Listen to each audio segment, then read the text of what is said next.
Time now for Michigan's #1 outdoor radio show, Mike Avery's Outdoor Magazine. Outdoor Magazine is brought to you by J Sporting Goods, the Yider Insurance Group, Angler Quest Pontoons and Polarcraft Boats, The Forward Corporation, Primal Tree Stands, Shadow Hunter Blinds, Security Credit Union, Garber Chevrolet, and by Michigan Brand Meats. Now, here's Mike Avery.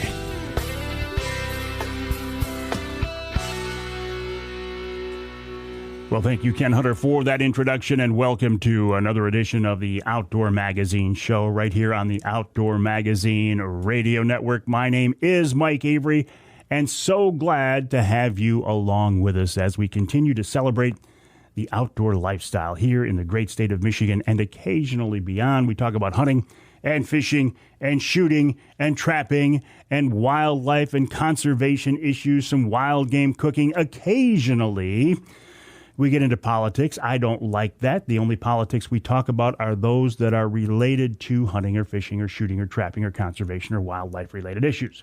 Other than that, I pretty much got a no politician rule on the show, by the way. Oh, boy. We're in August now. I mean, summertime is certainly slipping away. You notice the day is getting shorter? I mean, I don't mean to be the bearer of bad news here, and I know a lot of people are looking forward to the fall. They don't have much use for the summertime, but I do. I love the summertime, and it's slipping by fast. The days are getting shorter. The calendar's getting towards mid-August here pretty soon. The kids are going to be going back to school. So what does that mean for us? It means if you haven't taken advantage of the outdoor opportunities here in Michigan yet, you got some time, but don't drag your feet. I think it's a shame when I hear from people that, you know, boy, we had this trip planned, or we had this fishing trip planned, or we were going to go out with a charter captain or whatever, and we didn't do it, you know? You think about it all winter long, right? When it's cold and snowy and you're hunkered down inside, and you think, man, next summer I'm going to do all these things. We're going to do all this cool stuff. We're going to have all these adventures.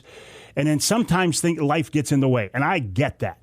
Even though my job is to try to go hunting and fishing as much as possible and promote hunting and fishing as much as possible, I get the fact that life does get in the way. In fact, it's gotten in the way of my adventures the last week. For the first time this summer, as I sit here at this microphone in the Outdoor Magazine radio studio, I have not been fishing since we last talked. And it's breaking my heart. And it's, to be honest, making me a little bit mad. Because there have been about 3 days in a row now of light winds when it would have been absolutely perfect to be on Saginaw Bay, and I haven't been out there.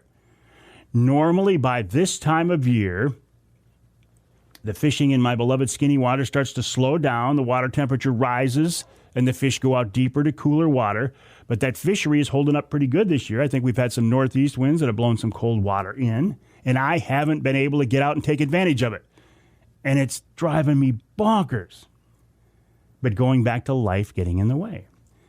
We've got a project going at the house right now. Now, a friend of ours, Jim, is doing the bulk of the work, but I've been helping him out with it and doing some painting. And this is something we really want to get done before I go up to White River, Ontario, Canada on a bear hunt here in a couple of weeks. So there's kind of a time crunch here.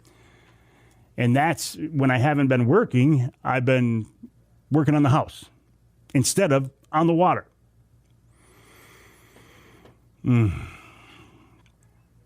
it actually doesn't look good for me to get on the water for the next couple of weeks because getting ready for this bear hunt, I'll be doubling up on shows, yada, yada, yada. So I'm kind of bumming here. And by the time I get back, traditionally, the fishing on the Inner Bay has slowed down quite a bit. Did get out on the angler quest this last week, though, so I got that going for me. We took a river cruise with some friends of ours from church. They bought this cruise at a fundraising dinner a couple of years ago, and just they weren't able to make it happen until this last weekend. boy, it was nice. Nice evening cruise. Weather was decent. Beautiful scenery. Great people. Oh, it was nice. I did have something interesting, though. On Saginaw Bay, where I keep my boat, and I keep the Angler Quest in a slip at a dock. The water fluctuates there. The water level fluctuates there a lot. And it has to do primarily with, well, rainfall, yeah, that'll help, but or affect it, but wind. You get a strong northeast wind, it'll push that water back into the inner bay, it'll push it up the river, and vice versa, a strong southwest wind will blow the water out. I mean, it is not uncommon to have the water level fluctuate a couple of feet in the same day, and I saw this last weekend. I like to tie the Angler Quest up, and I've got an 826 Pro Troll, which is a beautiful, beautiful boat. I like to leave a little extra slack in the dock lines, so if the water goes up or down, I got room to move, and I'm not, stretching those lines. Apparently, the last time I tied it off, I didn't leave enough slack in the one line, and when we get out there, on the port side stern dock line was pretty tight. It was okay, but it was pretty tight. I noticed it, but I didn't really think much of it. So then I get down on the boat and realize this Angler Quest it's a wide boat with a tri-tune, so it's very stable. But when I got in the boat, I put just enough pressure on that side of the boat, and I didn't realize it, that it snapped that dock line. And these are brand new lines. I put new lines on there just this spring. And so I'm in the back of the boat, and I'm getting some rods out of the way for our river cruise or whatever, and I look, and the wind has pretty much blown me over into the slip next door. Fortunately, I didn't bounce off the boat next to me. But it really got, it surprised me because I didn't know it had happened. So, word to the wise, if you're in a situation like that and you think you've got enough slack in your dock lines, maybe leave just a little bit more. I will be doing that from now on. So I haven't been fishing. Haven't been doing much of anything except work and working on the house. So I get the fact that life gets in the way, even for people like me whose job it is to try to take advantage of these adventures as much as possible. But I do have an adventure coming up. The border is scheduled to open to Canada, Ontario, on the 9th. I got to be honest, I will not be confident or relaxed about the situation until I'm actually crossing over into Ontario from the Soo. I've got this feeling that the other shoe is going to drop. I just feel like, and again, not getting into politics, I just feel like there are certain powers that be that want to put us back into a lockdown situation just to prove that they can do it. So there is a way to get into Ontario. You've got to have, of course, you've got to have your you got to be fully vaccinated. And then you've got to have a negative COVID test within 72 hours of crossing over into the border. Other than that, it's pretty seamless.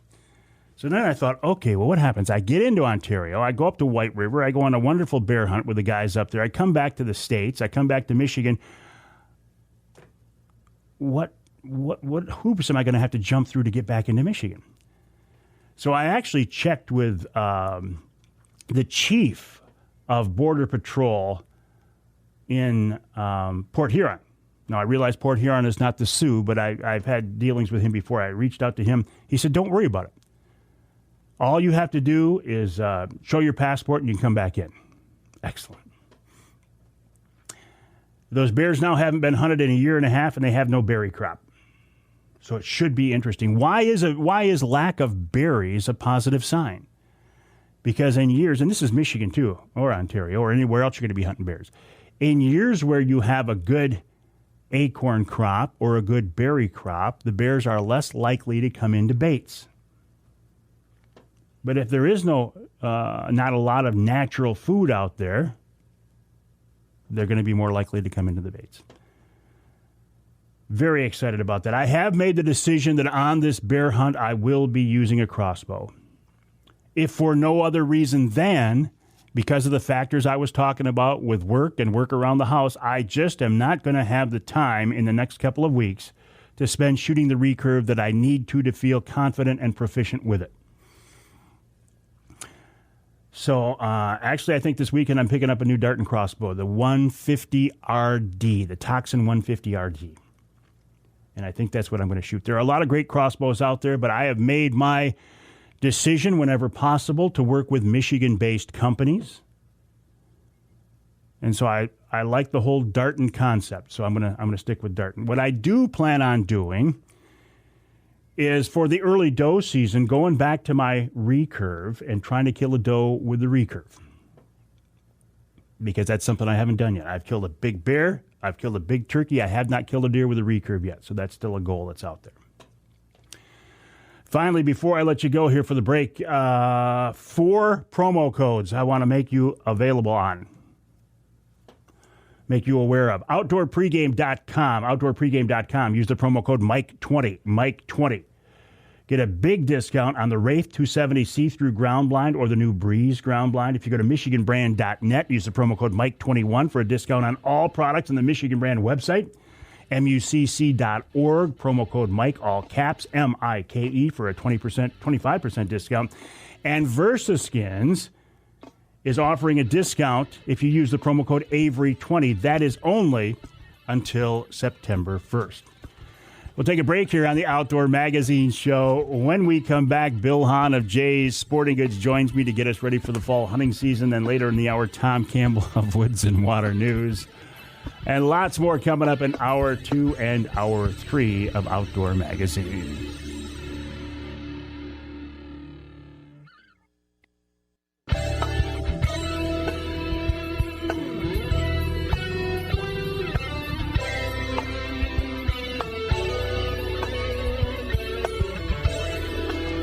You can hear the Outdoor Magazine Show in Alpena on WZTK. That's 105.7 FM. You can hear us in St. Joe on WSJM 94.9 FM. And you can hear us in Newberry on WNBY 1450 AM. This segment of Outdoor Magazine is brought to you by Rapid River Knives, rapidriverknifeworks.com.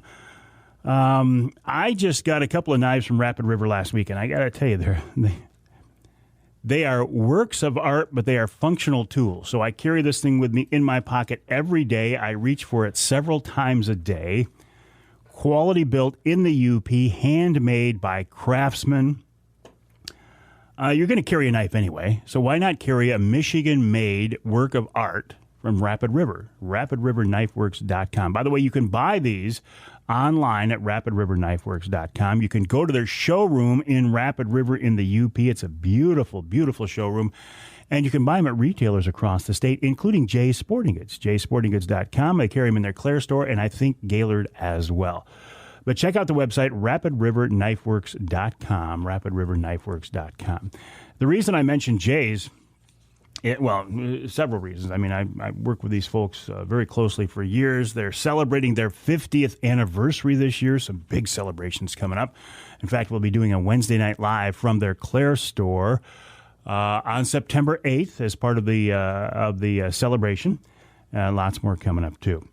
But when I have a question about gear or products or oftentimes tactics and techniques, I turn to the folks at Jay's because they're avid hunters and anglers, and they have access to gear and industry contacts that a lot of people don't. Bill Hahn is the hunting department buyer, if I remember right. He's been at Jay's for many, many years. He's a good friend of mine, and he joins us now on the Outdoor Magazine phone line. Bill, welcome back. How are you? Good morning, Mike. I'm doing really well, and it's great to be back with you this morning. Always a pleasure. The hunting department buyer, right? Yes, sir, that's correct. What does that mean, Bill? That means Jay's lets me spend their money to try to buy things that our customers might want to buy from us. Well, that actually sounds pretty fun. It is. It's great. We're coming in. It's still summer. It's August, but a lot of people are thinking about this fall season coming up, about getting geared up for the season now. I think the last time you and I talked, and I've had conversations with others about this, that the supply of all outdoor-related gear, at least earlier in the summer, was pretty tight. And this isn't just Jay's, it's industry-wide. And the suggestion was, if you think you're going to need something and you find it, buy it if you've got it in front of you. Has that loosened up at all, Bill? Well, not really. A lot of people are buying things early as a result of that, and the supply chain is still disrupted. So that, coupled with just the season really turning on right now and people focusing on the fall, we're seeing a little bit greater run on products, and I'm waiting on some stuff to still come in. So it's been a real guessing game all year. What categories are especially tight? You say you're waiting for some things. Is it you walk in the door in the morning and say, "Man, I hope it's here," or do you know when these products are going to be coming in the door? Well, I know when I've scheduled my ship dates out, but that doesn't always mean they're going to show up at those times. So categorically, firearms and ammunition we know has been a challenge this year because just there's more gun owners this year than ever before. In my category specifically, a lot of the import type products, there's been a challenge there with containers coming over, and then just truck driver shortage. So those things, just coupled with the world that we live in right now, it's been a challenge. Bill, you talk about this import shortage. I've made it a point whenever I can to work with Michigan-based companies and Michigan-made products, and that's an honorable goal. But in today's world, it's almost impossible to go without getting something that we need for the outdoors included that comes from offshore. It's very true, and I try to buy American, buy Michigan specifically when I can, but to do that across the board is unrealistic just because we're not manufacturing at that level where, for example, tree stands is one that comes to mind right away. Steel's been a moving target as far as pricing goes, and some shortages there. And with the containers, the tree stands has had one specifically that it's been trickling in. I haven't been getting full shipments like I normally do. Some vendors are better than others at doing that, but we're seeing that across the board. Are prices going up? Because demand is high, supply is low. Common sense would say prices have gone up. Is that the case? It is, and they've gone up more than once this year, which has been a real challenge. For me specifically, I do a lot of my purchasing in February, and that pricing usually comes in and it's locked in. Well, I've had to make 2 incremental changes this year, mid-year, which has never happened in the almost 25 years I've been at Jay's. 25 years, Bill. Congrats on that. Well, thank you. You started out, on the floor in what department? I was selling shoes. And now look at you. Well, dare to dream, let me tell you. Oh. Well, hey, listen, I don't want to get too far off topic here, but the story of Jay's Sporting Goods in general is a dream. It's like the American dream come true. It really is. When you see the Poet family, and Jay had a vision while he was working at Dow Corning, being a passionate outdoorsman.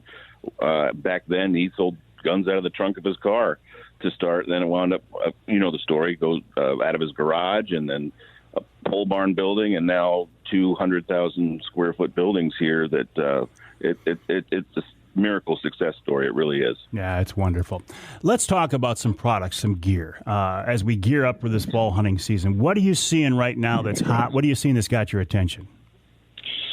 Well, it's really interesting. I would say in the last 2 to 3 weeks, we've seen everything really turn on. I don't know if it's something's in the air, have a couple cool mornings or whatever it is, but food plot is just on fire right now. People are planning their fall plots, and that's really exciting. Waterfowl's around the corner next month with early goose season starting, so I'm starting to see decoys take off. Game cameras have been crazy all summer with the prices coming down and the, cellular type cameras now. People are wanting to monitor their plots more than ever, especially as soon as you start seeing some antlers out there. Guys are, okay, I want to see what's going on my property. I better get out there and start working on that. Box blinds, our friends at Shadow Hunter, we've had a tremendous year with our box blinds this year. That's one, speaking of shortages, that as that category grows in popularity, the production is hard to keep up with there. So that's one that they're going out as fast as they come in right now. I want to follow up on blinds for a minute. Yeah, a shadow hunter, I've actually got one myself coming. I have not hunted out of one yet. I'm looking forward to it. But my experience, Bill, in the past has always been with the portable pop-up blinds. These days I'm working with Bob Ransom at Primal using the Wraith see-through blind and the Breeze. And I love them. But these semi-permanent hard-sided blinds have become very, very popular. What's the thinking there? Who's buying these things, Bill?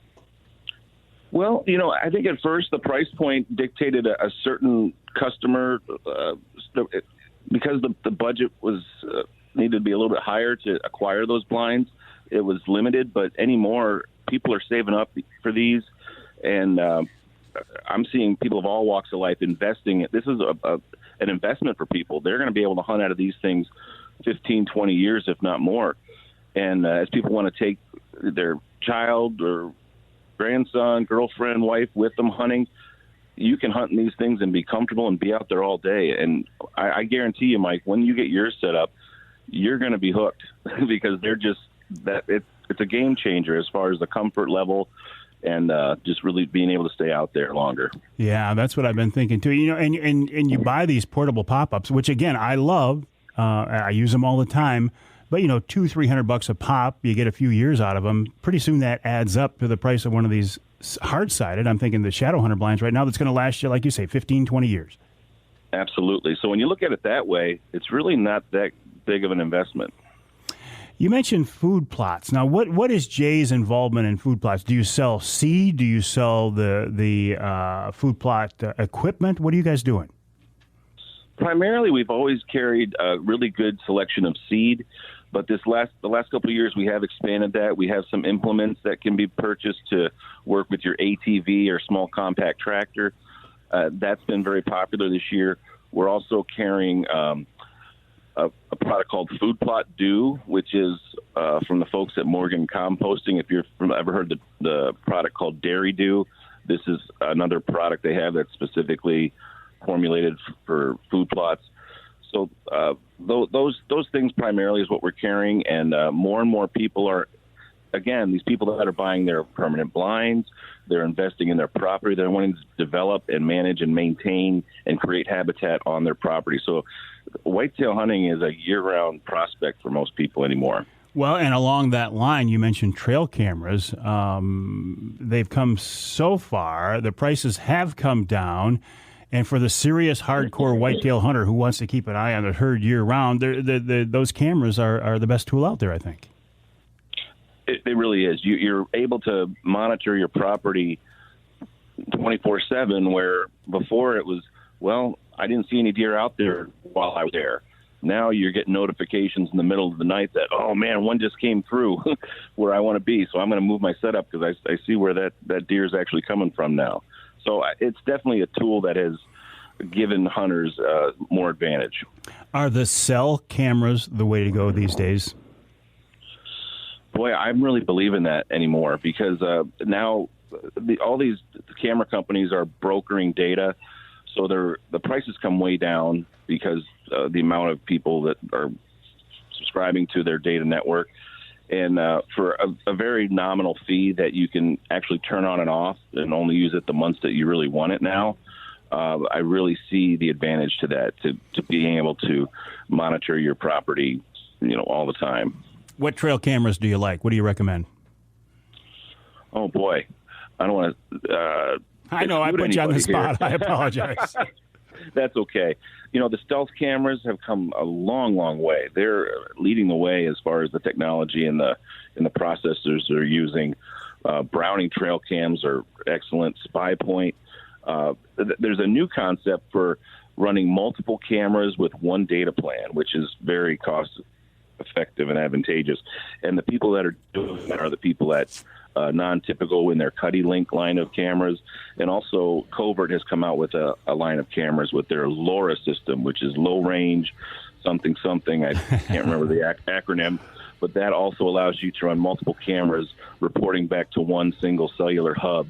So you have one data plan. You can have up to 16 cameras on that unit. Great advice, great information. Bill, hang tight. We've got to take a break here on the Outdoor Magazine show. We're talking with Bill Hahn of Jay's Sporting Goods. Jay'sSportingGoods.com is the website, Jay'sSportingGoods.com. You can buy online or swing by their Clare store or the store in Gaylord as well.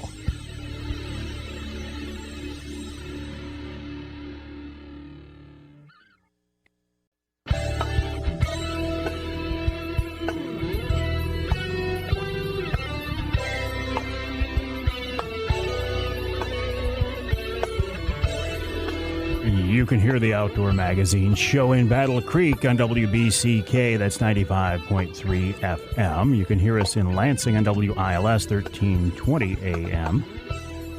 And in Traverse City on WTCM 580 AM. This segment of Outdoor Magazine is brought to you by Boning Archery. Michigan-based Boning has been a leader in the archery industry for 75 years now. This is their 75th anniversary. What a tremendous accomplishment that is. And along that line, I just got my latest Inside Archery magazine, and Boning is featured on the cover. How cool is that? All part of their 75th anniversary celebration. They make great products for target archers and bow hunters. Check them out online at boning.com. That's BOHNING, boning.com. By the way, you can buy Boning products at Jay's Sporting Goods as well. And the reason I bring that up is we're talking right now with Bill Hahn of Jay's Sporting Goods, Jay'sSportingGoods.com. Bill is the buyer for the hunting department at Jay's. But, Bill, I just saw a picture of you online holding a great big king salmon as well. So you're not opposed to getting out in the water either, are you? No, I get out there anytime I can. Tell me the story of that. What port was that out of? I was fishing on a Manistee on Monday afternoon. Nice fish. How big was that? It's right between 28 and 29. The scale was bouncing, so of course I said 29. I'm going to say 30. If it would have been 30, I wouldn't have taken a knife to it. It would be at the taxidermist office right now. Oh, that's pretty cool. Congrats on that. Thank you so much. I've asked you this before, but I find this fascinating.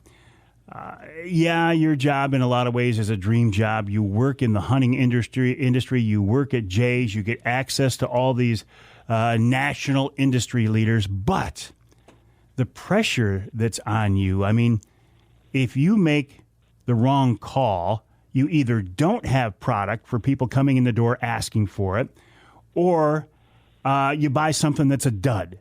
I mean, how do you know, Bill? There's a lot riding on your decisions. Well, our friend Chad Stearns, who I report to at work, has told me long ago, you have to be your own cheerleader, and if you do your job right, they'll never know, and they won't tell you, because if it's there on time and it's in store and we have the right amount, we still clean at the end of the year. That's what I'm supposed to do, right? Yeah.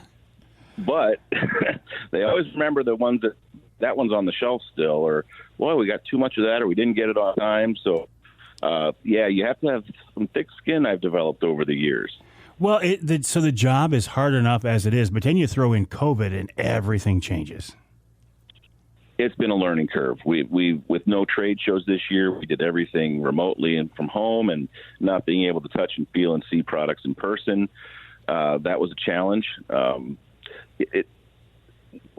Every variable you can think of this last year has made the job more complex, but thank God people are excited about the outdoors more than ever, because I think they're more gracious, a little more patient to see that new stuff, but they've been working with us and excited to come see our stores, and I love to hear their success stories or what they're planning on doing, and if I can offer any advice or insight to what they want to do on their deer property or the new products coming out, that's fun for me too. Any particular products got your attention for this year? Yeah, there's a whole new movement. It's been around for a while, but it's really blown up the last couple of years, and that's tree saddle hunting. There's a couple of companies that we're stocking. Thank you, John Eberhardt, right? Oh, yeah. Yeah, John's been, waving this flag for 40 years now. At first, he wasn't real keen on sharing his techniques and secrets because he was killing bigger bucks than when nobody else was. But now it's come to the mainstream, and yeah, John is working with Tethered with his own signature saddle now, which we're stocking, of course. And that whole movement, there's a new excitement and vigor that we're seeing with guys wanting to take to the next level. I would say, to a more hardcore, if you will, level. And tree saddle hunting is a great way to do that. Yeah, hardcore. I see that John Eberhard is in excellent shape. He's my age, but he's in great shape. I see saddles for young guys in great shape and not middle-aged, overweight guys. Is that accurate, or am I oversimplifying this? No, I do think there's a level of physical fitness that needs to be present to use those correctly and comfortably and safely, for sure.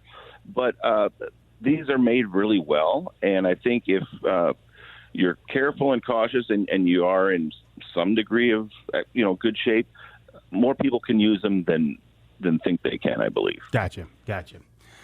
All right, so if I walk in the door right now at the Claire store or the Gaylord store, one last suggestion. What do I need to see when I walk in the door, real quick, before we let you go? I would certainly see our selection of trail cameras and think about, if you don't have one or use one currently, certainly consider using that. The other thing would be buy your hunting license right now and buy your ammunition now when you see it available. That's the one. When you see the ammo, get it for sure. All right, Bill, I'm going to be stopping by. I need a new trail camera for my unexpected Ontario bear hunt coming up here in a couple of weeks, so I'll stop by and see you. Always appreciate your time. Keep up the good work, and congrats on 25 years at Jay's. Thank you, sir. Take care, Mike. I will. Bill Hahn of Jay's Sporting Goods, jaysportinggoods.com. Jay's celebrating their 50th anniversary. We have a Wednesday night live scheduled for Jay's, Wednesday night, September 8th. We encourage you. Details coming up on that. But I'm sure there will be some giveaways, and you are more than welcome to join us, and I will keep you informed as those plans come together. We'll take a break here on the Outdoor Magazine Show. When we come back, Tom Campbell of Woods-n-Waternews.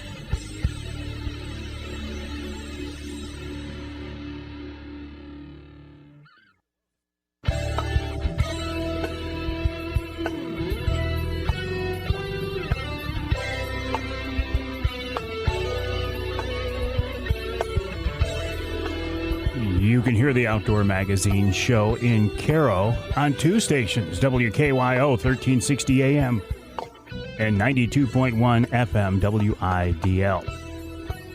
And you can hear us in Manistee on WMLQ. It's 97.7 FM in Manistee, where the fishing is hot right now. Bill Hahn was just telling us about almost a 30-pound king that he put in the boat last week. August is, this is the week when, for years and years and years, when my dad was around, that we would always take this week off and fish kings. And we were either out of Muskegon, Manistee, or Ludington, and then later in the month we would move up to Frankfort. So yeah, if you want to catch a big king, now is the time to do it. I want to turn our attention now to Woods-n-Waternews, Michigan's premier outdoor publication. A very, very exciting year, a very, very exciting time for the folks there, because the big outdoor weekend is back on. After missing it last year, I can't wait to get down to Imlay City and check this out. And I'm sure Tom Campbell of Woods-n-Waternews is feeling the same way, or I don't know, perhaps he's overwhelmed right now. Tom, which is it?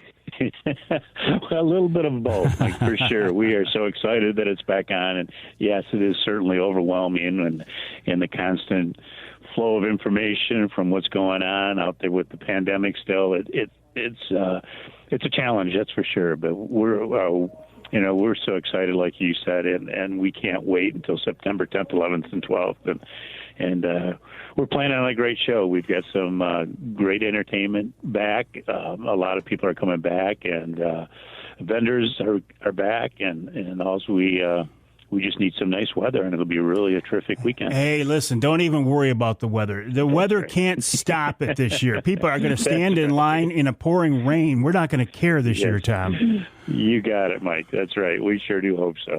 Absolutely. So it's September 10, 11, and 12, you say? That's right. Always the first full weekend after Labor Day.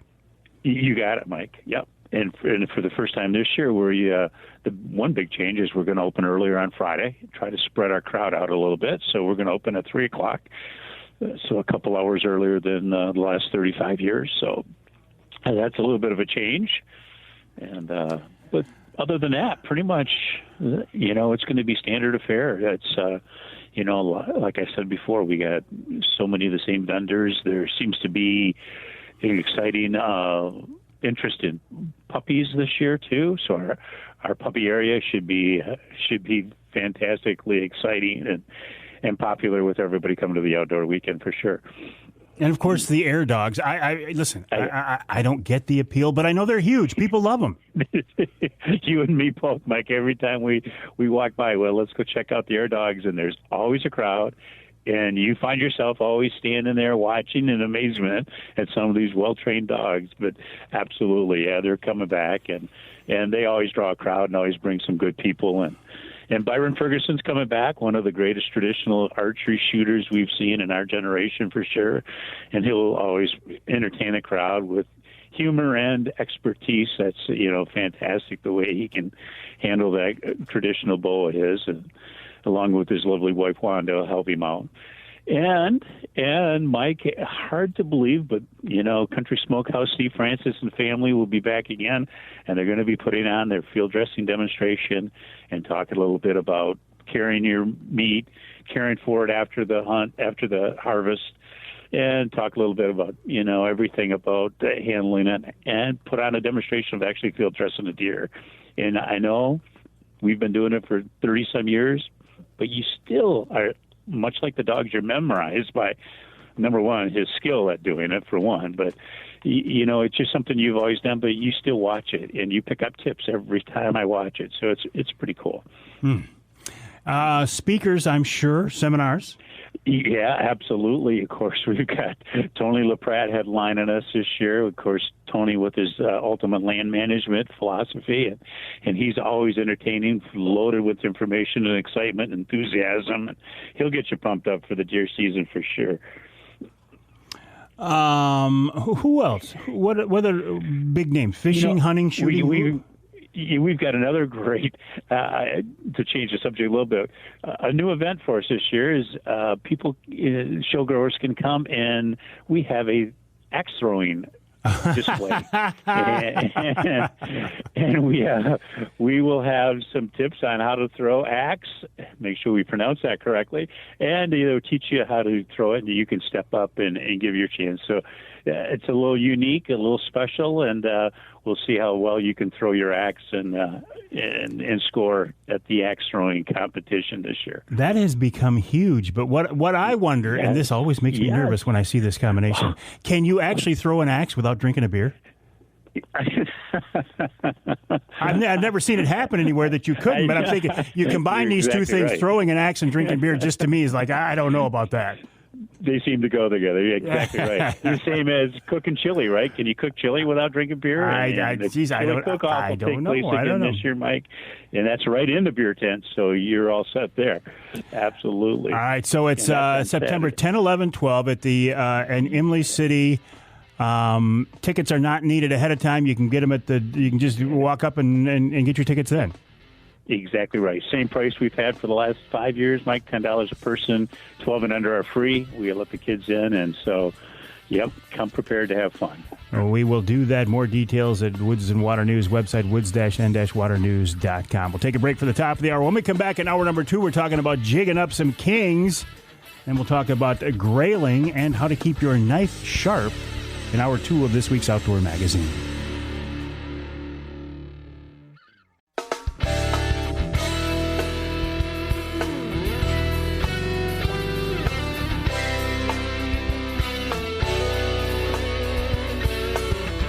Time now for Michigan's #1 outdoor radio show, Mike Avery's Outdoor Magazine.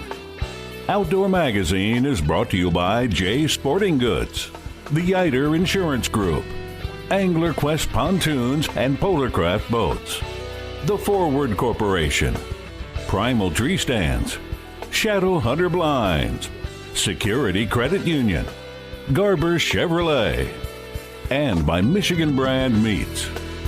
Now, here's Mike Avery.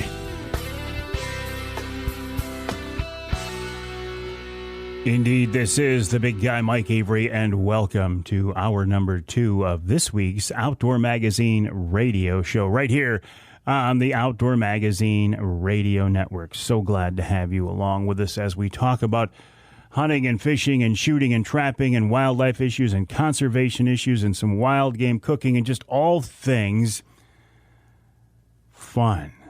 All things biologically sound, all things biologically necessary. We are stewards of the land. We are stewards of the resource. It is our dollars, hunter and angler dollars, that fund just about everything else that happens in the outdoors here in the state. Bird watching trails are often paid for by hunter and angler dollars. And we need to get the word out about that what we are doing is not only getting out there and maybe putting some fish or wild game on the table or in the freezer, but we are helping to pay for conservation and future wildlife-related issues, many of them non-hunting specific. But I got off track here. This is the Outdoor Magazine radio show. I think the best way to listen to the show, if you can, is on your local radio station. There you can hear your local news, weather, sports, your local commercials, plus the radio stations get the content before the podcast version is uploaded. So if you can, I encourage you strongly to listen to the Outdoor Magazine radio show on your local AM or FM radio station. If you can't, isn't it nice to know that the show is available as a podcast? There's so much confusion these days. People, it's interesting. These days, if somebody hears an audio presentation, they assume that it's a podcast. I don't care if you're listening to an audio book or if you're listening to a radio show. It's just commonly called, it's assumed to be a podcast now because everybody has a podcast. So guess what? I have a podcast version of this radio show, and I have had for many, many years. You can hear it on the website, MikeAveryOutdoors.com. You can hear it on my Facebook page, also on Amazon Music, on Audible. I love Audible. I listen to Audible books all the time. It's on my Avery Outdoors Twitter feed. It's on LinkedIn. It's on iTunes, of course, Google Play, of course, iHeartRadio, of course, SoundCloud, Spotify, TuneIn, Stitcher, Player FM, Deezer, Odyssey, and YouTube even. I put the podcast version of the Outdoor Magazine radio show on YouTube. I know, it's crazy. I also do monthly podcasts, and these do not air as radio shows, but they're strictly podcasts for Jay's Sporting Goods, Offshore Tackle, Angler Quest Boats, Killer Food Plots, Polar Craft Boats, and Shadowhunter Blinds. And when we are done here in the studio, we will record this week's Offshore Tackle podcast. So I would encourage you to check that out. This is the time of year, I was saying this earlier, that if you want to get out and catch a big king salmon, this is really the time. They're coming in closer to shore. You can get out there with a smaller boat. But even so, many people, in fact, most people, are targeting these big kings by trolling. And if you're not an angler, what trolling is, you put your boat in gear and you move slowly through the water, slowly, but like 2.5, 3 miles an hour, 3.5 miles an hour, whatever. And you pull lures, you drag lures behind me, whether they're spoons or whether they're body baits or J-plug plugs or whatever. And it's a very, very effective way to catch fish. But there's another way to catch these big kings this time of year, and that's jigging. And that's where your boat is more stationary. You drop a bait directly over the side. You've got the rod in your hand, and you jig that bait up and down, and you can hook into big king salmon this time of year. And how fun would that be? Larry Jennings is a guy who, I don't want to say pioneered this, but I think in some ways he has pioneered it and has certainly promoted it as much as anybody. Larry is the owner of Jonah Jigs, JonahJigs.com, and he's been out there already this year jigging for big kings, and I wanted to talk with him about it, and he's joined us here on the Outdoor Magazine phone line. Larry, welcome back to the show. How have you been? Good. How you doing, Mike? I'm doing real good, real good. It's an exciting time of year, isn't it?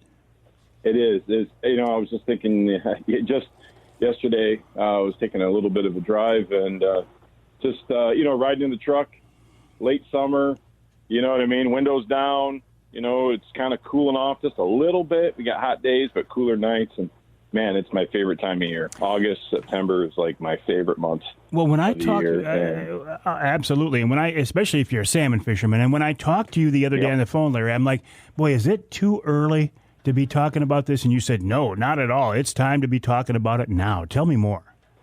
Yeah, let the listeners know it is time now. It's August, and anytime this month is the right time. Really, you could definitely intercept salmon anytime. Basically, the end of July through end of September, really, and so now is the time. We put several fish in the boat already.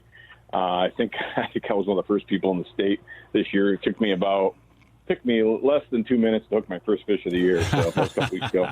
So we pulled up. There wasn't a soul around. Dropped down, jigged it about 6 times, and bang, fish on. I went, wow. There we go. So, it was pretty good. Now, you say intercept these fish. Tell me more about that. It's really about timing. I mean, if you really think about, it's a lot like hunting, actually. I mean, really, the way we're fishing these fish is not going out and trolling and straining water and going to the fish.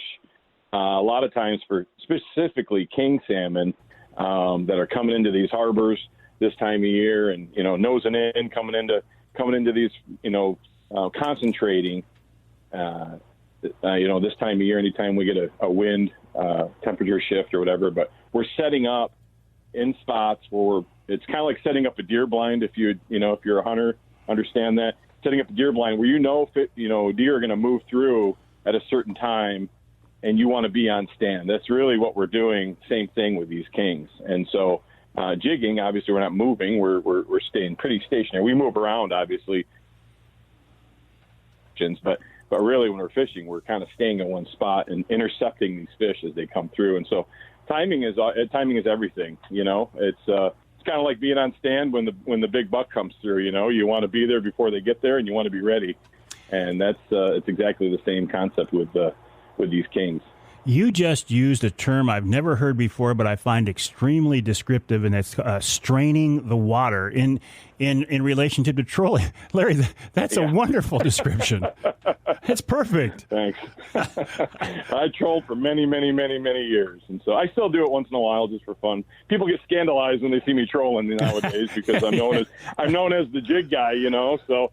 It's a little different. Yeah, straining the water versus sitting and waiting. Yeah. And setting up. So how did you become known as the jig guy? I mean, what made you think about targeting kings this time of year, jigging? Well, I shared in the past, I think on your show, I trolled for many years. I grew up around salmon. Grew up in West Michigan, North Muskegon area, actually. And I fished with my dad. He got me out on the water. I remember I was 5 years old. My dad's holding on to my belt loop. I'm fighting a 20-pound king, and my dad's holding on to the belt loop of my jeans, so the fish doesn't pull me over the side of the boat, And so I grew up, around them and fishing the big water. And so I trolled most of my life. And I just, after so many fish, so many, you do it day in and day out. You really enjoy it. I was a youth pastor for 20 years. I've taken teenagers out, sharing the outdoors with all kinds of people and, enjoying the water and the resources we have here in Michigan. I just said, there's got to be a different way to catch these fish, and started just kind of looking into more light tackle stuff. So that's where I ended up playing around with the jigging thing. I certainly didn't invent it. It's been around a long time, but years and years ago, I started playing around with different jigs and different things. And I still remember the first fish I jigged. Actually, I was in Muskegon and visiting my family, took my dad's little boat out and threw an anchor, and we were jigging there. And my first salmon I've caught, we've just filled the boat trolling over my whole lifetime. But that first salmon I jigged, it changed my life. I went, this is the way to do this. And it's just a whole different thing. You know, like I said, as you were sharing earlier, you know, you're driving and, you know, you're hooking the fish and you're fighting the fish. You're also fighting the boat. You got lines and you got all these things. And, you know, the jigging is such a different setup. It's a lot more relaxing, I'll be honest with you. And it's a lot of fun. We kind of laugh about jigging. We said there's really no excuse when you're jigging. And if you miss a fish, it's you and the fish. There's no excuse. It's not the rod's fault. It's not the boat's fault. You know, it's you and the fish. So that's really where it came about. You know, and there was kind of it was kind of very started posting online some reports years ago, trying to find out if anyone else was doing this. And there weren't a lot of guys doing it. And it was, again, a lot of people thought they were snagging. I thought people were snagging for years. I thought, oh, they're just snagging because you see people snapping the rod, you know, and doing things. And you do foul hook a few when they run into it. But usually, I mean, most of the fish, I mean, they eat and they chomp it. I mean, that's what it's about. So Larry, hang tight. Listen, I want to talk with you more about that, but I got to take a break here in the Outdoor Magazine show. We're talking with Larry Jennings of Jonah Jigs, JonahJigs.com, about this very cool concept of jigging for big king salmon.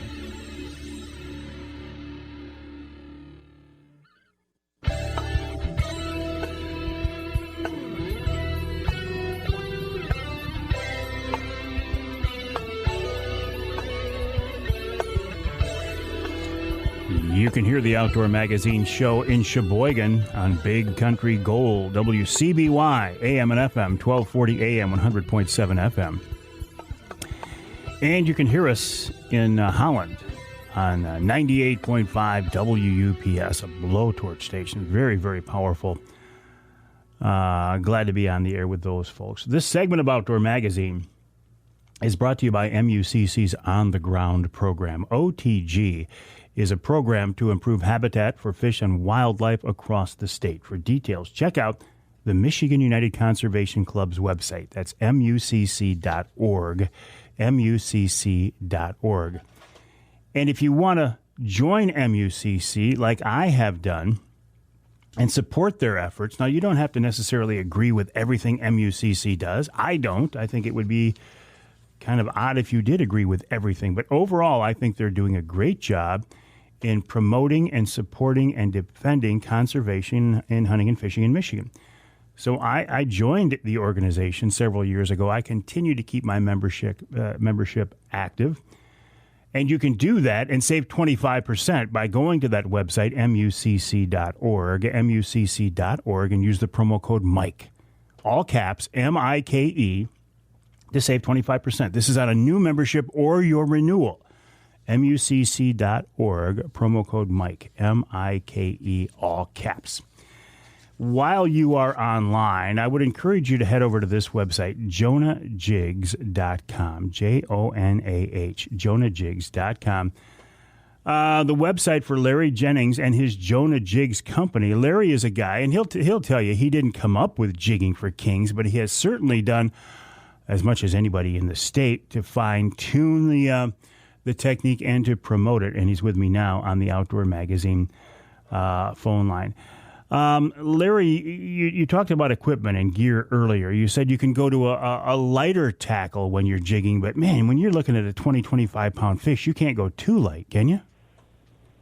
We push the envelope sometimes just for fun. I've used ice rods before, which was kind of a disaster. But yeah, How'd that work out for you? Yeah, it was. We were jigging coho, and we tripled up on fish, and there were two nets in the boat, and my good friends both took the net, so I was there with an ice rod and no net. So that got interesting. But we got all three in the boat, believe it or not. I actually hand-lined the thing over and flipped it over the boat. And, it was pretty funny. So the line literally snapped in the air, and the fish landed in the boat. So It was pretty funny. But, yeah, no, we the lightest I think I've proficiently jigged kings with, big kings, is a 6'6" medium action ugly stick, like the old ones, and they're about indestructible. But I mean, we're talking the butt and the and the tip are pointing in the same direction, when you're fighting a fish. So it's literally a perfect C. But yeah, we've had guys troll by us go, that looks like fun. And we said, well, it is. That's what we're doing, So it's, yeah. So, but I really, think about heavy bass tackle. That's really probably your best. My favorite go-to setup. My wife got her new rig this year, her new rod and reel for her birthday this year, but is a medium to medium heavy 6.5 to 7 foot rod. That's really gonna do just about everything in Michigan, really. But for kings, yeah, that's what we run, and we run usually 20-pound braid, or some days we do use mono, depending on the situation. So if I'm running mono, like a 17-pound, 15 to 17-pound mono in shallower water, which does change the action of the jig a little bit. Sometimes that does actually, the flutter and the action does something to those jigs in the water that the fish like some days. It's not every day, but so if I'm running a mono rod with a little more stretch, I like a medium heavy, like a 6.5. 6.5 is really great. In fact, we've chopped rods down to about 6.5 feet, and that's like perfect. So we modify stuff sometimes, and but yeah, about medium heavy with a mono or a medium with braid tends to be really good. So you mentioned some stretch. You mentioned coho. Now, I hadn't even thought of that. I guess I was assuming you were only jigging up kings near the river mouths or harbors when they come into spawn. But you say coho. Well, that opens up a whole new world. What else are you jigging for? Oh, we jig for all kinds of stuff. When I moved up here years ago, I'm 2 blocks from Grand Traverse Bay. It's about 20 years ago now. I would fly fish my whole life. We have good fly fishing, but I have all this deep water to go play around with, and we have whitefish, lake trout. We get a lot of customers that come up here to just jig lake trout and have a ball. So we jig lake trout, Cisco in the spring, making cast blade baits for those, and then also jig them when they go deeper. Whitefish, lake trout. We have all those opportunities right here in the Grand Traverse Bay area and up and around the state, really. Anywhere you have lake trout, they're very susceptible to jigging this time of year because they go deeper. But when the kings and the coho show up, so we do king salmon up and down the coast, and then the coho really concentrate Platte Bay. We did a few shows with those, the Linders, and a couple of years ago, and that really kind of blew the place up. But it's a lot of fun. We have so really targeting coho, which are a different fish. They run a little later than the kings do, so it kind of gives us a second season to a kind of a later season. It kind of extends our season of light tackle fishing for these kings, or, for these fish out in open water. So I'm just curious, when you do a show on an area like Coho and Platte Bay with a national show like the Lindners, do you get grief from your buddies or the locals about, why did you tell them about our honey hole? Well, I actually didn't. It wasn't my decision. My friend who's a guide, he got all the grief. But but they used my lures on the show, and so I got to fish with them, help run the camera boat. That was a lot of fun. But there's always a danger of that. When I did Michigan Outdoors years ago, and this thing was really pretty underground. I think that was the first show that kind of really highlighted a lot of this stuff years ago. I decided not to go to Traverse City, which is in my backyard because it's a smaller area to fish, or Frankfurt. We went down to Muskegon, and it's already been, that's where guys have been jigging for years. Sure. It was, it was no secret. And it was pretty funny. We came out there with a TV crew, and I laughed. I go, well, we're in our secret honey hole. There was probably 50, 60 boats out there already. So it was, that's always the tension in the industry with guides and television and highlighting things and talking about information, is that you don't want to overuse a resource. The one thing with salmon is they're pretty much a put and take fishery most of the place. So they're not like lake trout, which are really long lived, old, slow growing fish that can be very easily overexploited. Salmon are coming in, and it's a one way trip. Most of them are going up that river.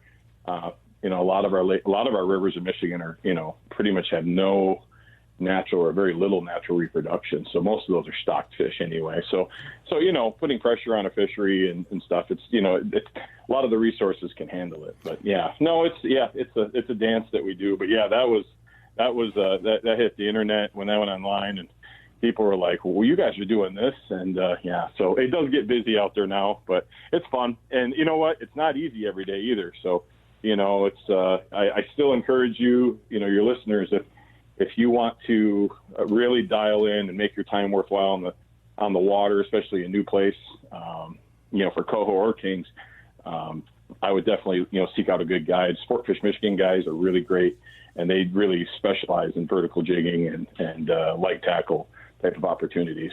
What are your jigs like? I mean, I've jigged for walleye a lot using a round-headed jig and a 3/4, 3/8 half-ounce jig and a twister tail. So I'm familiar with that. But salmon, trout jigs, what do they look like? How big are they? They're a couple inches long, made out of lead. They're heavy. So there's, the term jig really is kind of a catch-all phrase.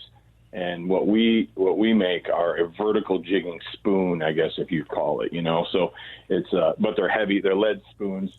They get deep. They go fast. And so that's really, think vertical, not like a walleye horizontal type presentation. It's a vertical presentation when we're jigging, snap jigging these things. And it's that flutter and the fall, that erratic action really is what triggers these strikes. That's what we're doing is, especially with kings, and kings and coho especially, we're triggering responses out of these fish that maybe aren't real. They're not in eating mode anymore, especially the staging fish. Almost every salmon we catch have empty stomachs when we're fishing them this time of year. They're not really eating, but they still have that predatory response. They still have that, like I used to talk about, a cat with a toy. It's like, it's that reflex, that predator reflex that we're pulling out of these fish. And so that's why we use the vertical presentation, and it's that snap and fall and you just got to find the right one, and it's pretty cool when it happens. So yeah. You're actually losing contact with that jig sometimes. Like walleye jigging, we try to, the lift and the drop it and try to stay in touch with that jig the whole time. When you jerk it up and let it flutter back down, you're not feeling that jig at that point, but that's probably when the fish is going to hit. A lot of times, what I tell people is, and it's kind of a hard concept. It's funny because when I started fishing Detroit and, that side of the state and doing the walleye jig, the lift and you're almost setting it down instead of, you don't want to drop it. Yeah, you want to keep contact because you don't want to miss that tiny little, that little bite or that little tick, I'm assuming you don't worry about that with kings, about missing a subtle little bite. That's not really an issue, Oh, believe me. I take a lot of walleye, my buddies are walleye fishermen. They say, well, how will I know when I get a bite? Do I need a sensitive? I go, no, I think you'll know when you get bit. It's pretty funny. So the drop, to answer your question, is when you're dropping that jig down, it's I tell people a semi-slack line. So you want that bait to flutter down, but you want to remain in somewhat contact. So you don't want to restrict the fall, but you also want to be able to detect a bite. Does that make sense? No, it does. It's a semi-slack line. You're not throwing big loops. A lot of guys will we call it puking the spoon out, or or catching your line. If you're catching your line a lot, you're dropping it too fast. You want to it's a controlled fall, but it is a fall. You want to get action into that spoon, and you're absolutely right. They hit it on the drop a lot of times. Noah, one of the kids that helps us make jigs, and he's helps me out around here. We're this year he got his first hole in one, we call it. He dropped the jig down, and he's like, "What's wrong with the line?" And the fish grabbed it on the way down. It was hilarious. It was just dropped straight into the fish's mouth. It hit it on the way down. Wow, Larry, jig at once. It was really funny. It sounds like so much fun and a wonderful alternative to trolling. You don't need all the expensive, sophisticated gear. You don't need a big boat. And I appreciate what you've done to promote it. I'll send people to the website, jonahjigs.com. That's jonahjigs.com. Larry, thank you for your time. Got to take a break here on the Outdoor Magazine Show. When we come back, Ed Eisch of the DNR has an update on the Grayling reintroduction program. I'm waiting to hear more about this.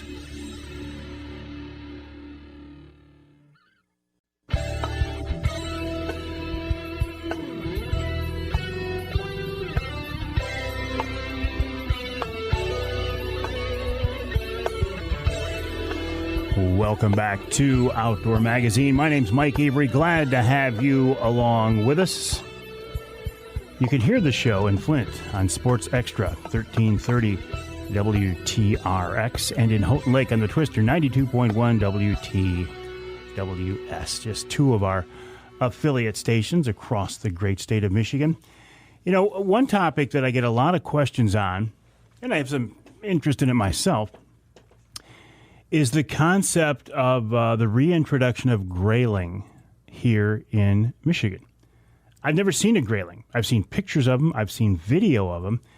And when word came out a couple of years ago that there was an effort to at least investigate the possibility of reintroducing those fish, it got my attention. But I've been wondering lately, I haven't heard anything about it. I wonder what's going on.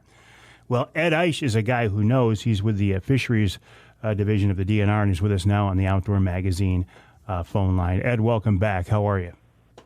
Hi, Mike. Thanks for having me back. I'm doing real well, thanks. Hey, listen, so what, a little background on grayling. They obviously are native to Michigan, right? Yeah, they are.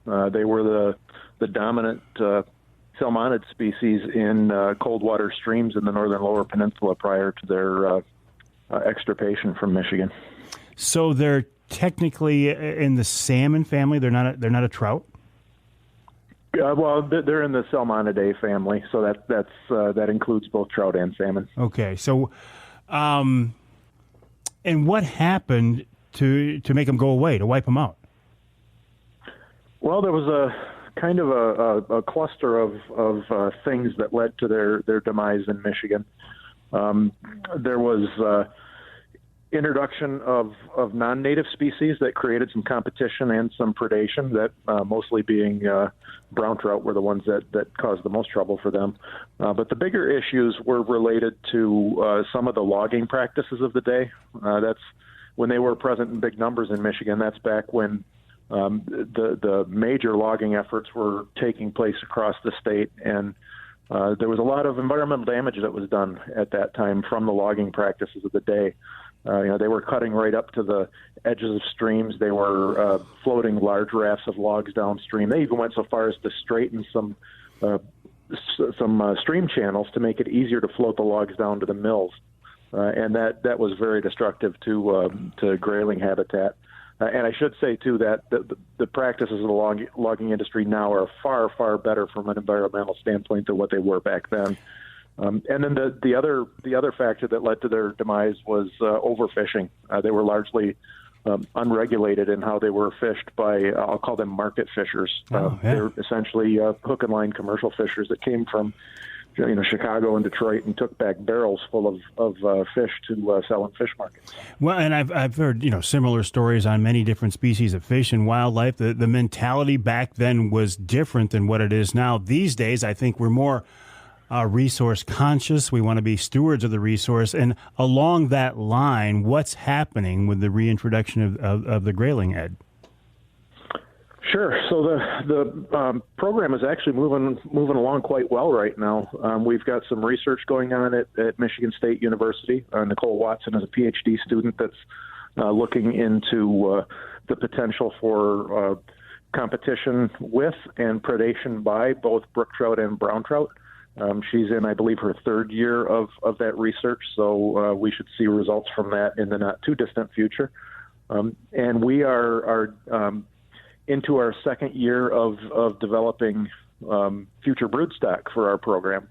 And we actually went to Alaska for our egg source. The good folks at the Alaska Department of Fish and Game were good enough to collect eggs from a 100% wild run of grayling in the Chena River, which is tributary to the Yukon. And we got our first year class in 2019. Like so many things, we took a hiatus in 2020 because of the pandemic. And then in 2021, we got our second year class of future brood eggs, and we'll go next spring, and get our third and final year. So that's going on. We've got a lot of research going on, too.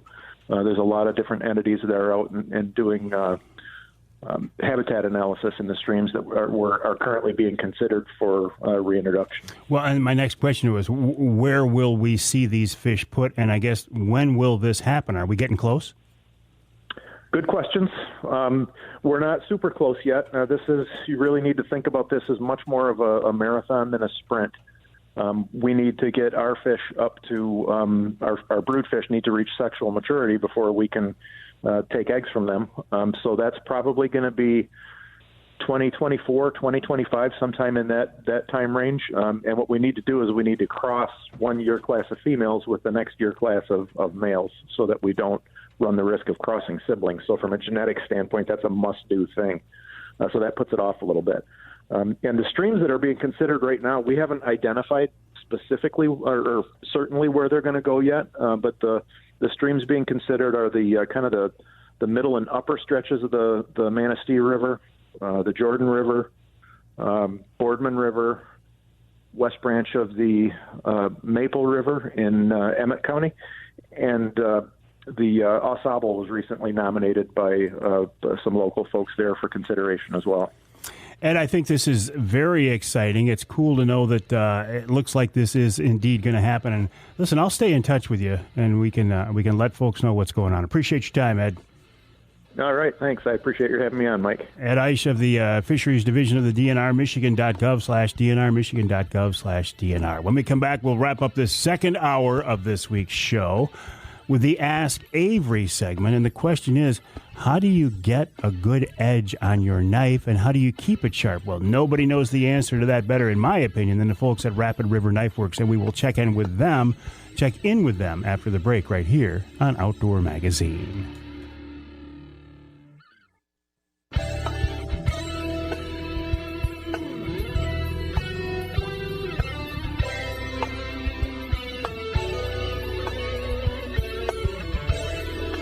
You can hear the Outdoor Magazine show in Holland, Michigan, that is, on WHTC AM and FM. That's 1450 AM, 99.7 FM. The interesting thing is you could actually hear the podcast version of the show in the country of Holland. This week's Ask Avery segment, and in fact every week's Ask Avery segment, is brought to you by Security Credit Union. Security Credit Union loves to work with outdoorsmen and women, and they can help you with your next outdoor adventure.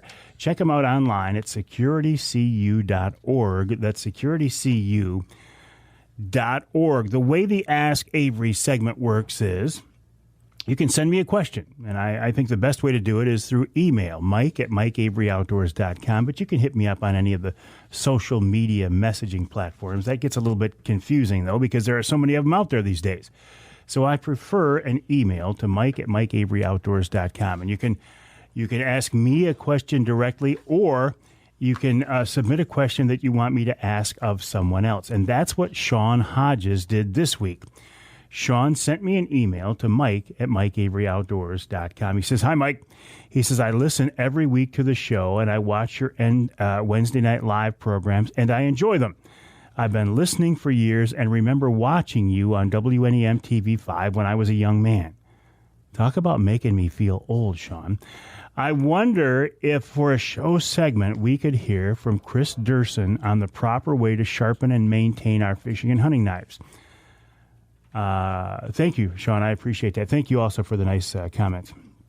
Chris Dersen is the owner of Rapid River Knife Works in the UP, and Chris was scheduled to join me on this week's show, but he got tied up. But instead, a guy who knows this subject equally as well, his name is Matt Seawright, and he is a master knife maker at Rapid River Knives. Matt, welcome to the show. How are you? I'm doing good. How are you today, Mike? I am great. Thank you for asking. You heard Sean's question. So what's the answer to this? First of all, Matt, you have sharpened thousands of knives. You do it on a daily basis as part of your job. What is the best way to put an edge on our hunting and fishing knives? Well, I mean, the best way is always going to be a stone. I mean, that's going to get your best edge for your normal outdoorsman. Of course, we use belt grinders and everything else. That's the quickest, fastest way. But most people don't have the ability to have those grinders available to them. So a stone is always going to be your best bet. As far as maintenance, I can't stress enough with people, once you get to the point where your knife won't cut anymore, you're beyond the using a stone, stuff like that. It's not going to work for you anymore, or you're going to spend hours and hours and hours sitting in front of a stone. So your best bet's always when you start to see your knife start to get dull. That's the point you want to start sharpening it. You want to maintain that edge. You don't ever want it to go completely dull, because then you're just it's a nightmare to get the edge back on them. On the stone, Matt, on the stone, my dad was a master. He could hold that at a consistent edge both directions day in and day out. I have a problem with that. I tend to roll that edge over. Do you like the stones that come with some kind of a guide that'll help you keep a consistent angle, or what do you recommend? Well, yeah, I mean, if you can get a stone with a guide, something like that, you want to hold it at a pretty close, almost right on angle. So if you could get one with a guide, yeah, of course, that's always the best way to do it. There are some guys out there that are just good with a stone, and they can just hold it at that exact edge, but a guide's always going to help. What about the sharpeners, like the ceramic sticks that are in a cross pattern? Or I've had some good luck with these. It's the same concept, and I think you guys don't you sell something there to touch up your knives there at the shop? Well, we sell the Ready Edge knife sharpener, which is a phenomenal sharpener for somebody to carry in their pack. It's got 2 Duramite carbide cutters in it, and you just draw your knife through. It self-centers itself, very easy to use, works great. That's always a good option. It's small, so you can throw it right in your pack with you, but it's still maintenance thing. You want to use that before your knife goes dull. Gotcha. There's nothing really good out there once your knife goes dull, where it doesn't cut anymore. You're almost at a point where you got to regrind that edge with a belt or some kind to get that edge back on it. So keep on it. Don't let your knife get dull in the first place. Matt, I appreciate that. And hey, listen, congrats on what you guys are doing there at Rapid River Knife Works. I mean, I just got a couple of your knives, and I tell you, they are absolutely fantastic. You guys are doing a great job. You're making handmade pieces of art that are also functional. I carry one every day, and I appreciate that, Matt. Yeah, thank you. We're doing our best up here. Well, you're doing a great job. I want to stop by and see that showroom sometime soon. I will send people to the website, rapidriverknifeworks.com, rapidriverknifeworks.com, or stop by their beautiful showroom in Rapid River. And if you need your knife touched up while you're there, Matt or somebody else can do that for you. But like he said, the key is maintenance. Touch them up. Don't let them get dull in the first place. And thank you to our friends at Security Credit Union for helping to make each week's Ask Avery segment possible. Check them out online at securitycu.org. That's securitycu.org. And hour number 3, we're going to switch gears here and talk about how to photograph wildlife and enjoy that side of the outdoors with Steve Jessmore in hour 3 of this week's Outdoor Magazine.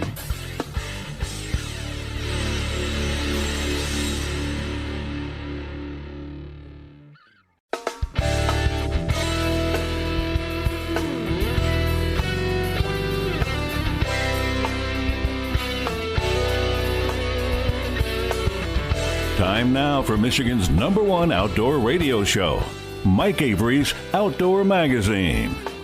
Outdoor Magazine is brought to you by Jay Sporting Goods, the Yiter Insurance Group, Angler Quest Pontoons and Polarcraft Boats, The Forward Corporation, Primal Tree Stands, Shadow Hunter Blinds, Security Credit Union, Garber Chevrolet, and by Michigan Brand Meats. Now, here's Mike Avery. Well, thank you, Ken Hunter, for that introduction, and welcome to hour number 3 of this week's Outdoor Magazine show right here on the Outdoor Magazine Radio Network. Again, glad to have you along with us as we work our way toward the end of summer. And as I was saying in the first hour of the show, days are getting shorter. Kids are going back to school. I mean, you can feel it. Yeah, we got some hot weather coming up, that's for sure. But if you had plans that you wanted to get done this summer, don't wait. I mean, what a shame it would be, especially after going through COVID last year and the fact that this year we could get out and do things. If you didn't take advantage of that, you're going to be regretting it here when it comes to wintertime. So take advantage of what is left of summer. I know a lot of us are looking forward to fall. I love the fall, but I never wish the summertime away. Take advantage of it while it's here. We live in a great state. I've talked about this so many times. I am an unapologetic fanboy for the state of Michigan. I grew up here. I've spent my career here. I've been blessed to travel a lot of the country, Canada, Africa, Mexico and stuff, doing fun outdoor things. But I really love it here in Michigan. And part of what I love is there are so many different outdoor recreational opportunities. Whatever you want to do, it seems like we can do it here in Michigan. Yeah, there's the hunting and the fishing and the shooting and trapping. I love all of those things. But because of my background, I used to be in television news years ago. And I've always been kind of a technology and a camera geek. I never did still photography professionally, did video professionally, of course. But I've always had an interest in that activity. And to combine that with my passion for the outdoors has been a lot of fun. I've spent an awful lot of time behind a video camera, recording images of fish and wildlife and such. These days, I'll be honest with you, I still do a lot of it. I mean, a lot of it. And I put a lot of it on social media. But my go-to camera these days is my cell phone. I mean, the units that are the cameras that are in these phones are crazy good. The video camera in my phone in my hand right now is a better quality than what we used to put on the air in the early stages of my career. The only downside, of course, with a cell camera is you don't have a long enough lens to zoom into things. Thinking about outdoor photography and recording, enjoying that part of the outdoors. I heard from an old friend of mine the other day. His name is Steve Jessmore. Now, I knew Steve back in the day, as they say, when he was a news photographer for the Saginaw News, and I was working at TV5 as a news guy. So he's been around the industry and photography for a while as well. I got poking around on Steve's website, stevejessmore.com, stevejessmore.com. You can also find him on Instagram. And I thought, he would be a very interesting guest to have here on the show, and he has graciously agreed to do so. Steve Jessmore, welcome to the Outdoor Magazine Show. How are you? Doing great, Mike. Thanks for having me here. Hey, listen, it's a pleasure, and it's nice to check in with you after all these years. Yeah, it's been a while. Tell me about your career. How did you get to the point where you are today? And I mean, these awards you're winning now are crazy. We'll talk more about that. But what path did life take you along?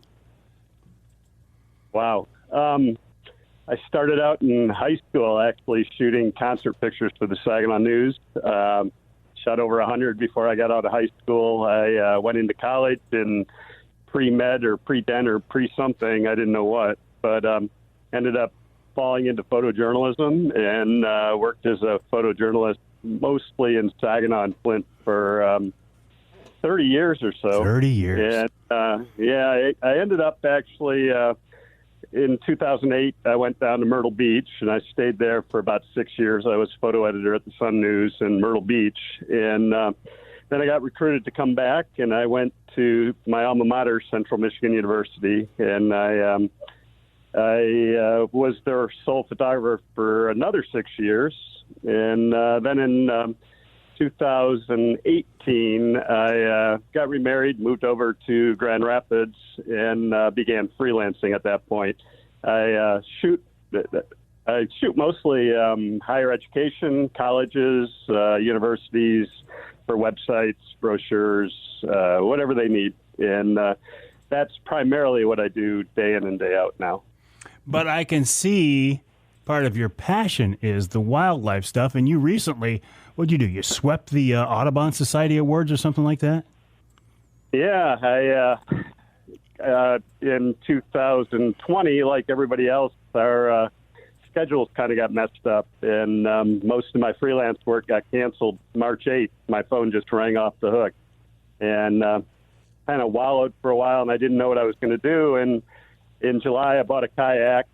We have a place up on the Torch River, and so I got the kayak and started going to this marsh that I sat and looked at for about 5 years from my porch across the river, and started doing photography in the marsh. And then the challenge became flying birds, and I'd get out before sunrise and after sunset, and it was really dark, and I really didn't know what I was going to do. You know, my wife had said, this is a gifted time. You need to figure something out, some kind of challenge, some kind of learning. And so I literally just fell in love with the learning and, trying to master this birds in flight. And that's what I did. And so I started really shooting wildlife pictures, quite honestly, seriously, probably last, August or September, right when the migration was starting. And just became obsessed with it. And we would isolate, whenever we could up here, and my wife could work from anywhere. So she used the internet, and I went outside, and, just a true passion. And I entered the Audubon Awards, I guess, early in the year. People had told me that I had been posting on social media and Facebook, and a lot of people had written me comments about how much I sort of made their day a little bit brighter because they couldn't get out. They were isolating. I kind of thought that was my reward. But I did enter the contest. I had a number of people tell me, and again, I knew nothing about any of this. They said, "Oh yeah, you should enter this contest. It's just what you do if you're a bird photographer." And so I looked at the contest. It said, since I was a professional photographer, I had to enter as a professional wildlife photographer, which I really wasn't. I don't make my money off that.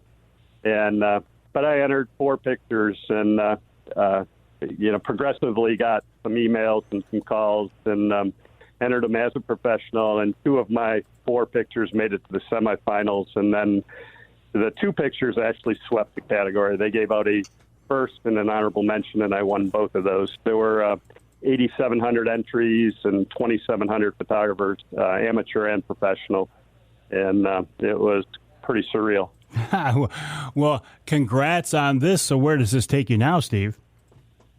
Well, I'm definitely, long before that contest news came out, I, like I told you, I fell in love. I'm just, so passionate about this, and I spend hours and hours, and I never get bored, and I'm always seeing something new or hearing something new and trying to capture something new. I mean, this morning I was out in the kayak, and, I got baby wood ducks to come right up to me. I was in camo in the kayak, and, then I come in and sit here waiting for your call, and first time ever I heard a loon, take off. I've never even seen one take off. So for me, this is what I'm doing. And the Audubon Awards, I think, have kick-started a lot of things where I've got a lot of opportunities starting to come my way for wildlife.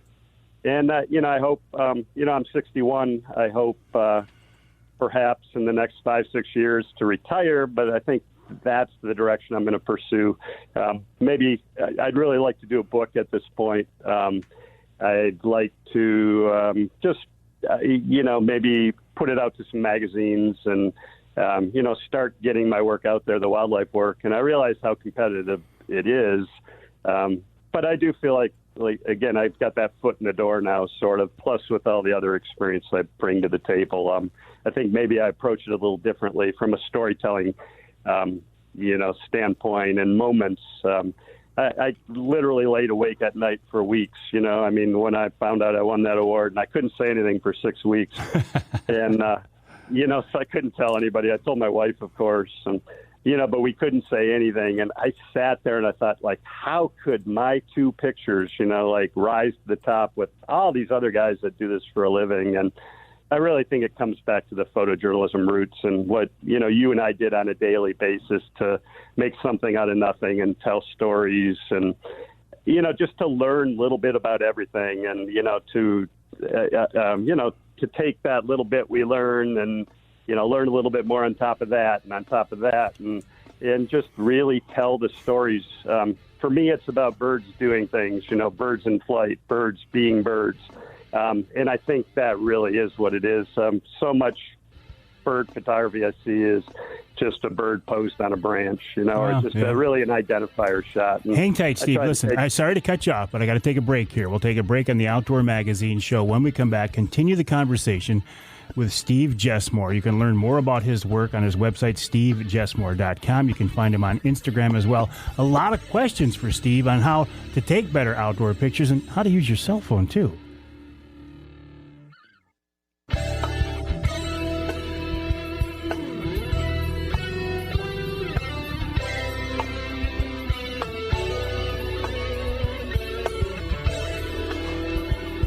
You can hear the Outdoor Magazine show in Ludington and on News 97, 98, 98.7 WLDN.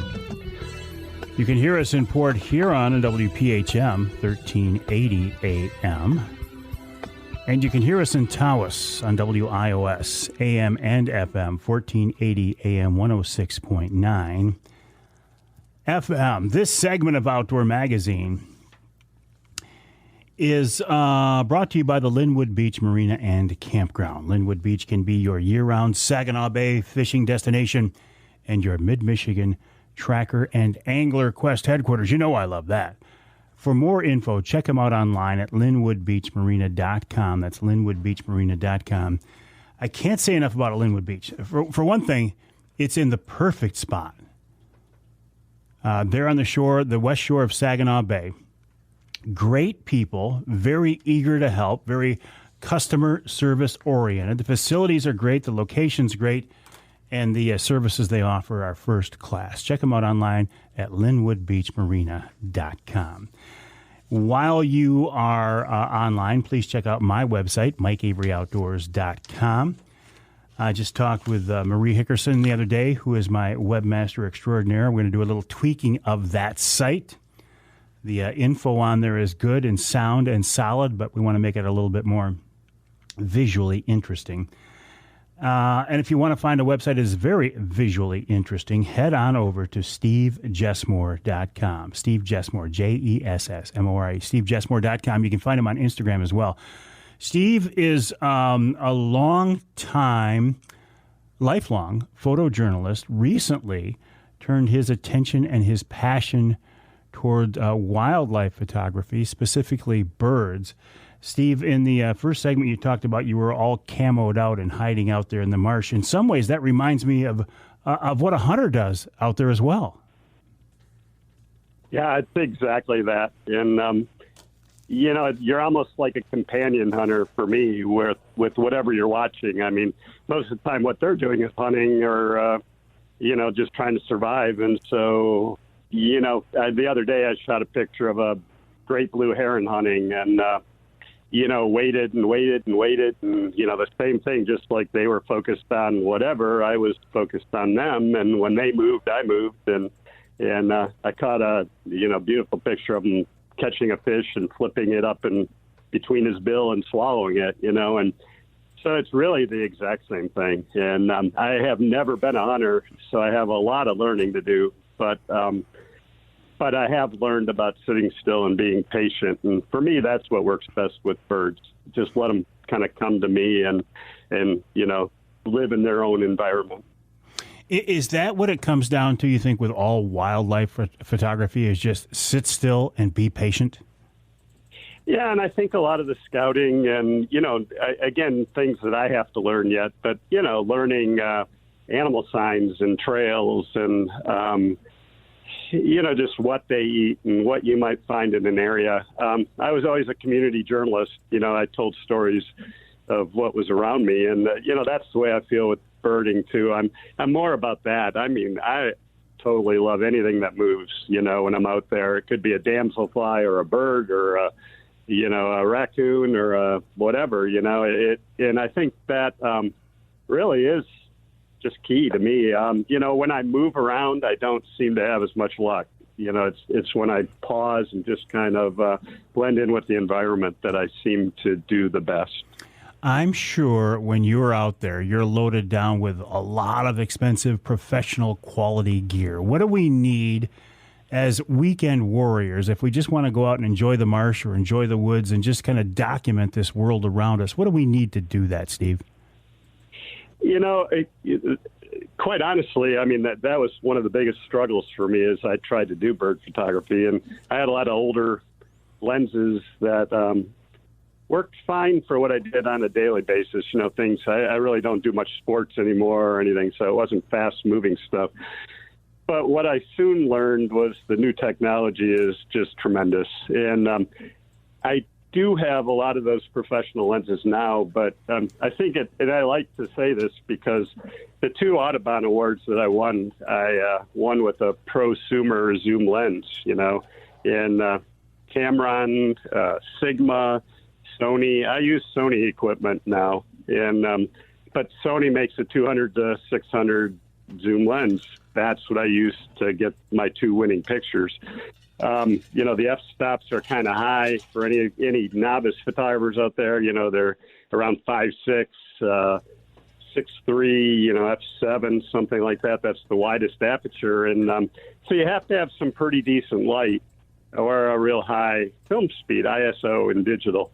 But I did win both those awards with those zooms. Since then, I've bought a couple of lenses that are long, inexpensive and heavy.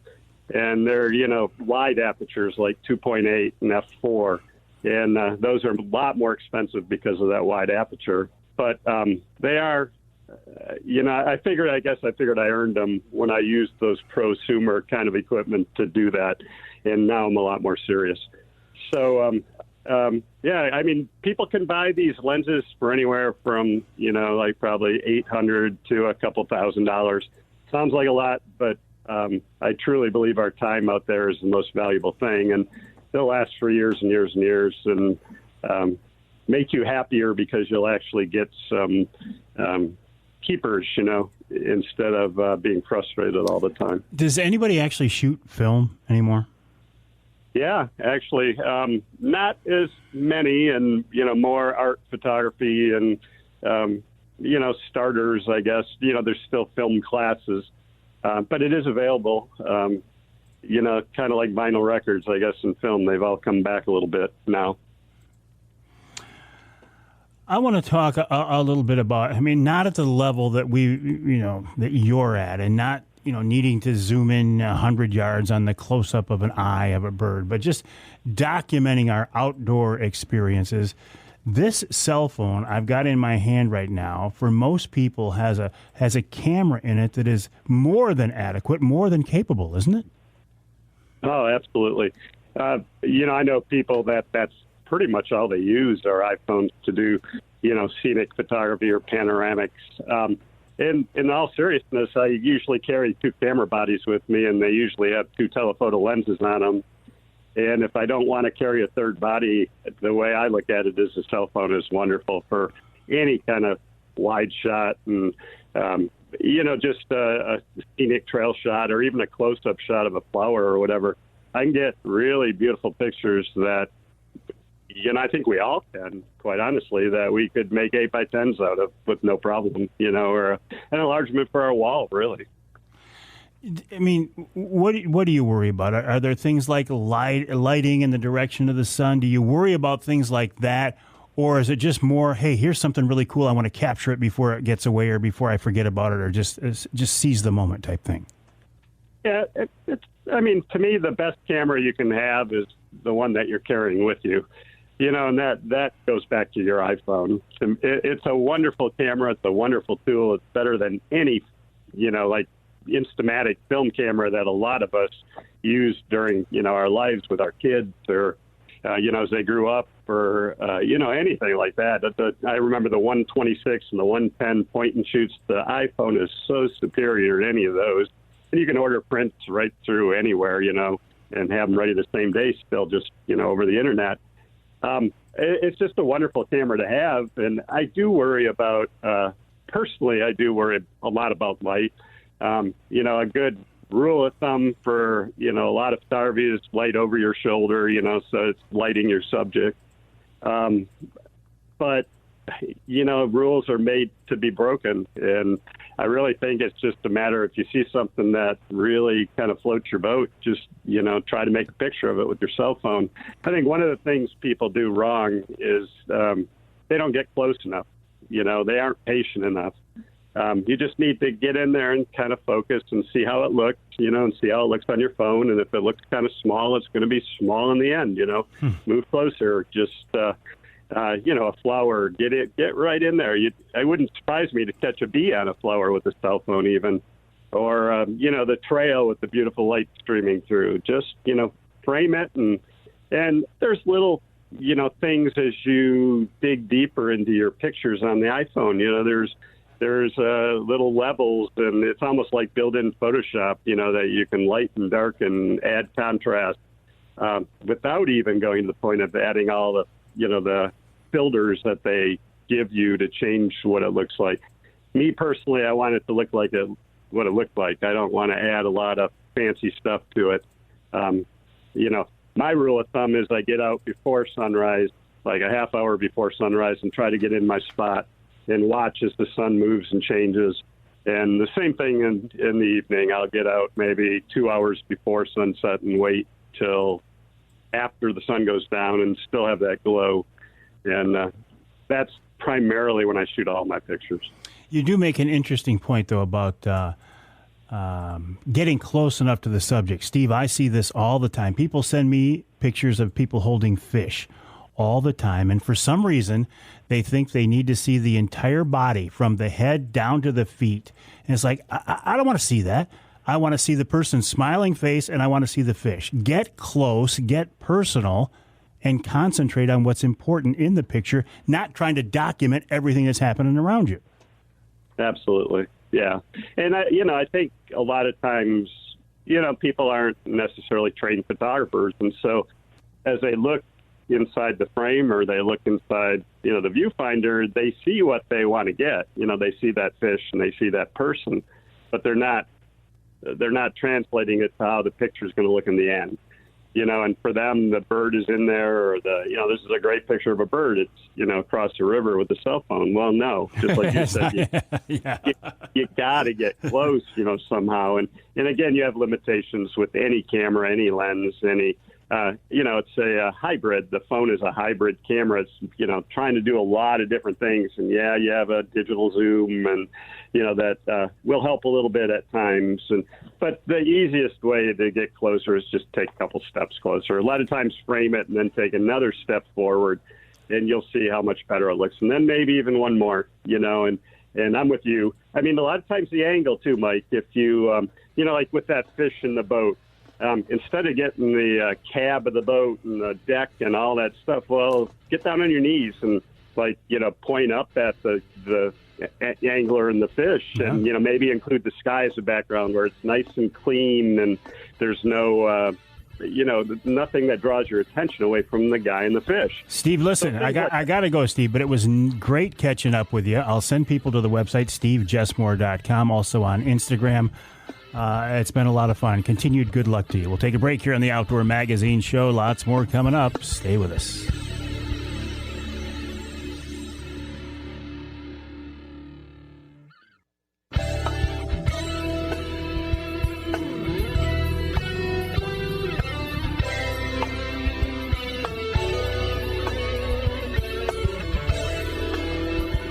You can hear the Outdoor Magazine Show in Sandusky on WMIC, AM and FM, 660 AM, 95.3 FM. You can hear us in the Sioux on ESPN 1400 WKNW, where it does appear now I will be able to pass through the Sioux on the way to White River, Ontario, Canada.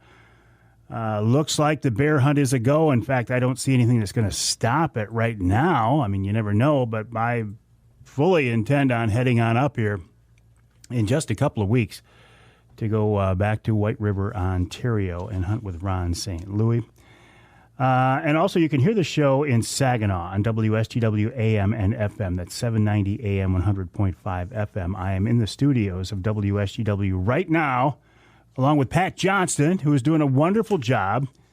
As always, Pat, I do certainly appreciate it. This segment of Outdoor Magazine brought to you by Wilds Plumbing and Heating. Plumbing, heating, air conditioning, cooling, ductwork cleaning. I told you about a project I've got going at the house right now in our back room. And as part of that, we've got they call it a split. It's a heating and air conditioning unit that was on the wall. And I asked the guys, I said, can we just take this off? They said, no, there's more involved in it than you think. We should do it.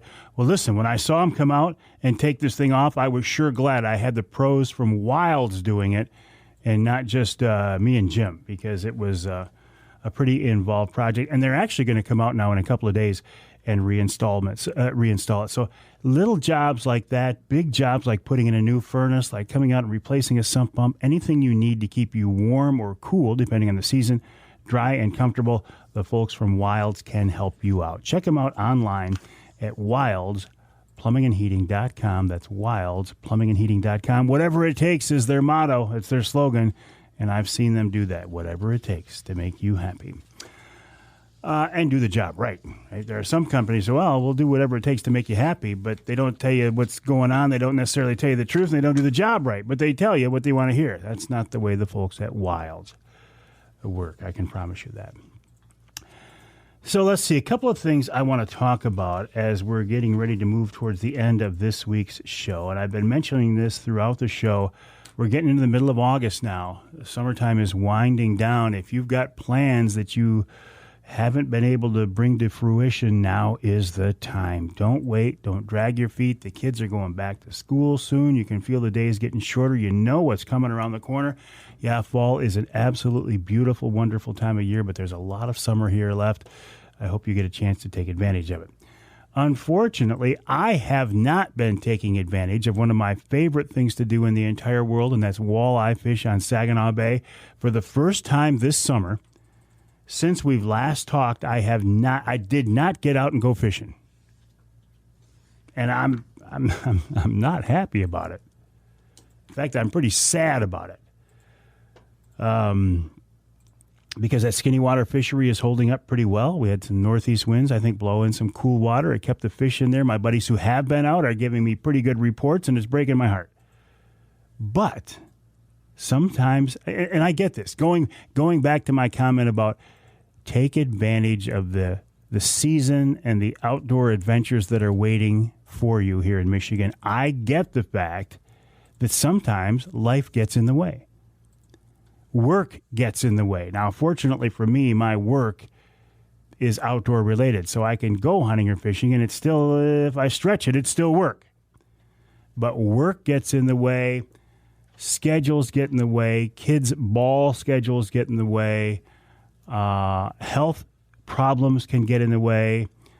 And in my case, this last week or so, we're working on a project in the house where we're really improving what was a 3-season room. We're turning it basically into another, room of the house, and that's taking up my time. And it's going to take up my time when I get out of the studio here this afternoon. I've got to do some painting, but it's got to get done now. I want to get this project done now, so in 2 weeks from now, I can head to White River, Ontario, and go on a bear hunt that kind of got dropped in my lap as a blessing because I didn't think we were going to be able to go. I will be using dart and crossbow on that trip. At this point, I'm 90% sure that's the case. The reason is with the work schedule coming up, because before I leave on a trip, we have to do 2 shows and 2 weeks of podcasts in a single week.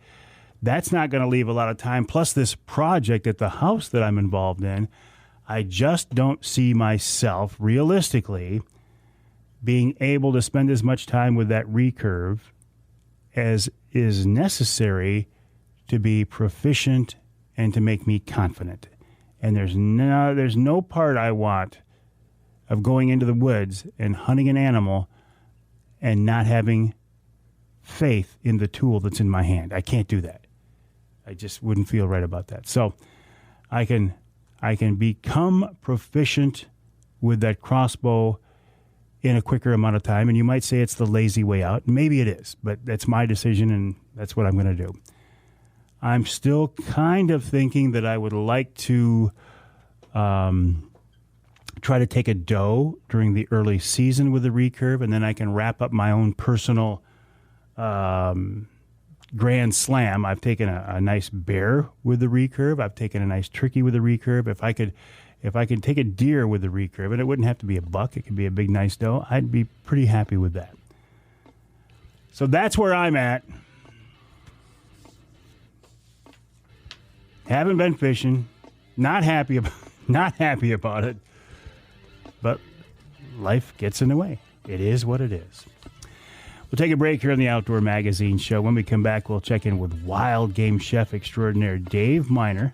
I don't know what kind of recipe he has for us, but I'm sure it's going to be another good one. I've never had a meal that Dave cooked up that wasn't absolutely outstanding. He's coming up after the break right here on Outdoor Magazine.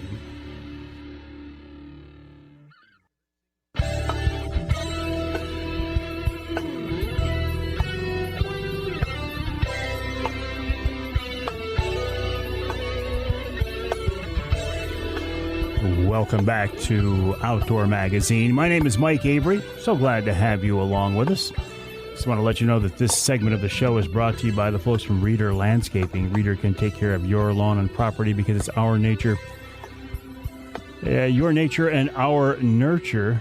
In fact, the folks at Reader were at the neighbor's house just the other day putting in a new patio in back. They did a great job, as they always do. Maintenance, lawn care, projects, sprinkler systems, grass seeding, putting in a whole backyard patio. I mean, Reader can take care of it. If it involves outdoor living, your lawn or property, maintenance and improvement of, get in touch with the folks from Reader. Check them out online at readerlandscaping.com. That's readerlandscaping.com. If you have been with me before, thank you. If you have not, if you're new to the show, thank you for that. But I will tell you that I like to wrap up each week's show with wild game chef extraordinaire Dave Minar. And we're going to try to do it this time, although Pat tells me we've got a little bit of a squirrely cell. Let's give it a try. David, welcome back. How are you? Pretty good. Sorry about the reception, but the wife's phone doesn't work. We're at the cabin, and I don't know. Is it coming in okay? No, actually, Dave, it's crystal clear. I mean, it's really good, so I'm pleasantly surprised. How are you, my friend? Me too. Good. And yourself? I'm doing good. What do you have for us this week, Dave? I got a poached salmon steak or filet. You could use either. Okay. It's real healthy, and this is probably one of the ways you're going to get the most salmon flavor without any embellishments at all, okay? Yep. So we're going to take maybe 4 portions or so for 8 to 10 ounces of boneless, skinless salmon, either steaks or fillets. You're going to use all of these vegetables, and what's going to happen, you're going to put them in a shallow pan, and then you're going to place the fish on top after you cook it down a while to get some flavor. So you need a nice onion and maybe a medium one, kind of coarse dice, maybe as big as your thumb, 1 to 2 stalks of celery. If you like the flavor of bay leaf, put 3 or 4 in there. A teaspoon of whole black peppercorns, about a half a cup of white wine, and 2 to 3 ounces of heavy cream, juice of a lemon or a lime, whichever you prefer, 3 to 4 cloves of garlic. What I would do is you don't even have to peel them. Just put them on your cutting board and with a flat side of a knife, hit it with the palm of your hand, and it'll crush it. So you'll have that flavor, but you don't have to waste your time peeling it. You're going to need a small amount of cornstarch melted down in cool water in order to thicken this up. About 3/4 of a cup of drained, diced California tomatoes, a teaspoon or so of parsley chopped real coarse, and a couple of cups of water, just enough to cover these vegetables. So in that, like I said, in a shallow pan, you're going to add the onions, the celery, the bay leaves, peppercorn, white wine, everything except for the cornstarch. You're going to boil this gently about 10 minutes. You want to break all of the flavor loose from these vegetables. You're going to keep the vegetables above the liquid because you want to steam this. So we place the fish on top, skin side down, rib side up, or if it's steaks, it doesn't really matter. Then you're going to cook the fish until it's done. Very slow simmer. You're just going to steam it. You're going to take the fish and take it out and strain that liquid into a nice heavy pan. Take that liquid, bring it up to a boil, add the cream and the tomatoes, and cook it down just for a minute or two. And then you're going to take the cornstarch and thicken it up a little, just enough to your necessary, how you like your sauces, okay? And then you could strain it again and put it on the plates, and then set the fish on top. And if you like Cajun, during the cooking process, you could put either Cajun spice, cayenne spice, and maybe just a little teeny bit of paprika shaken on top, and that'll kind of improve the color of it, because the poaching it kind of drains out some of that color. So for a little bit more of flavor or some eye appeal, you might want to put a little bit of paprika on it as you're cooking this. So it is probably, without the heavy cream, it is probably the healthiest dish you could use to make salmon and have all of that fish flavor. This is kind of a classic French, Italian, Oriental folks. They poach a lot of fish, because you can buy them bamboo steamers, and you could do it actually over that if you wanted to. Dave, you said something early on that I want to follow up on. You said, look, this is a salmon steak, although you could use a fillet. I want to make sure I understand the difference real quick. What is it?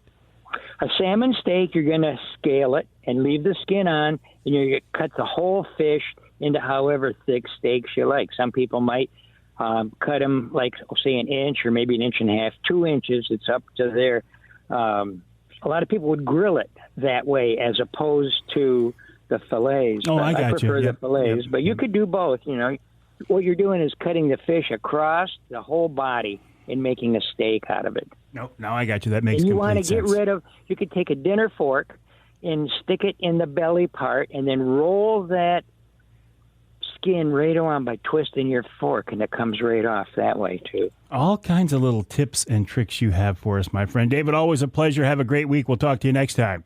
Thank you. Wild game chef extraordinaire Dave Minar, a big part of the Outdoor Magazine show, as are you, because if you didn't listen, there would be no reason to do this show, and I'd be very, very sad. Listen, if you want to get in touch with me, you can always send me an email, mike@mikeaveryoutdoors.com.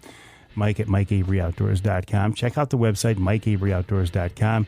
I'm on Instagram, Facebook, YouTube, Twitter, LinkedIn, I don't know. Everything but TikTok. I tried TikTok. I could not, just not interested. All right, my friends, have a great week, and I hope you get a chance to get outside and enjoy this end of the summer right here on Outdoor Magazine.